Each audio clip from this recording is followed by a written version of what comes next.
Hi there, Chris from TotallyEV, and here we're doing a dedicated audio review of the Cupra Formentor e-Hybrid. Now, if you'd like a detailed review of the vehicle itself, do check it up on your pop banner, down in the description below, or indeed in the pinned comments. Now, to kick off this review, we're going to talk about its audio configuration.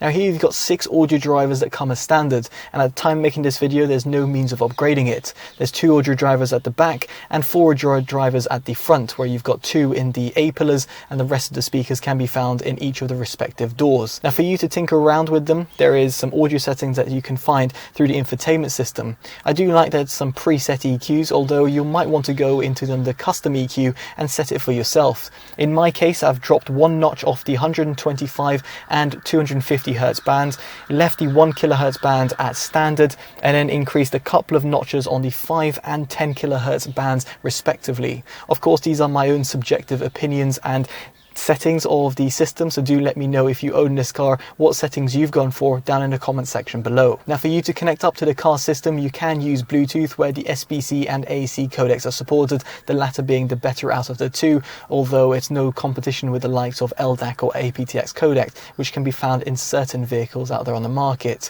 Now, if you want higher quality playback, you can plug in via USB connections, where there's 2 USB Type-C ports found at the front of the center console, and here it'll allow you to also connect up to Android Auto or Apple CarPlay, although both these systems are also wirelessly supported on the Formentor. Now, moving swiftly on, we have to talk about cabin noise, where I was very much impressed with the Formentor e-Hybrid's passive noise isolation. At a standstill, I recorded 35 dBA, driving at 20 to 30 miles an hour around 52 dBA, driving at 40 miles an hour this went up to 58 dBA, and driving at 70 miles an hour this was only a measly 62 dBA. In fact, there was an increase of 14 dBA when I brought down the windows, which is a massive testament to how Cupra have actually isolated the cabin and indeed provided you a good driving experience. So now we get onto a sound demo, and I'm going to be placing the camera and the microphone in 4 separate positions throughout the cabin and allowing you to hear back yourselves as to the overall performance of the system.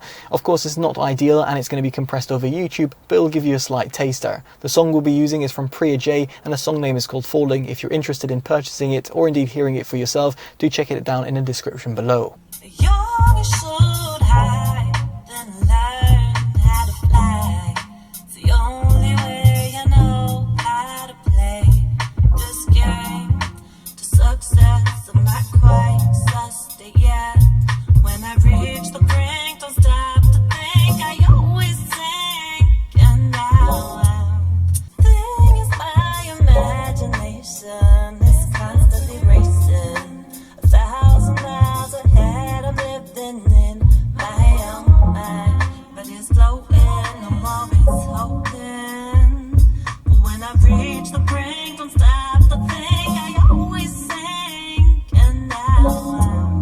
So with the audio demo out of the way, let's get on to my subjective opinion. And first off, let's talk about that sub-bass response. It is somewhat non-existent, even though that the woofer drivers within the doors do a decent job of providing a pretty hearty low-end response. They can't quite compete with systems that have a dedicated subwoofer in the rear boot. Indeed, there's no means of upgrading it either, so audiophiles might be left a little bit disappointed. Now, as for its mid-bass, it's pretty hearty and punchy, although I did have to reduce it a few notches through the built-in EQ, as I felt it did overpower the mid-range a little bit, and also did result in a little bit of extra rattle around the door frames.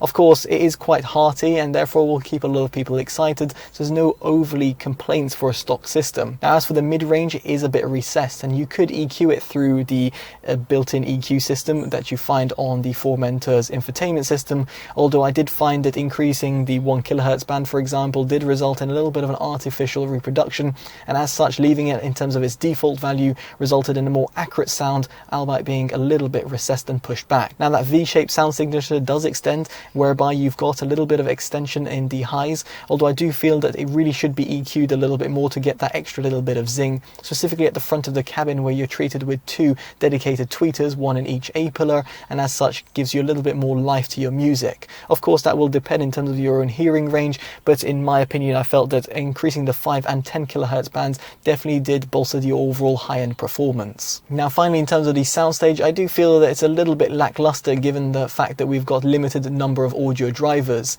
Indeed, both at the front and at the rear of the cabin, I think you'll be left a little bit disappointed in terms of the overall instrument separation, where certain instruments don't come across as clearly, and likewise in terms of the overall breadth that you get in terms of music and that airiness, well, it doesn't quite come across. Now for a stock system, it should be perfectly acceptable, and therefore you should keep your expectations in check. Ultimately, what I'm trying to convey in this review is that the audio system is perfectly fine for the average consumer.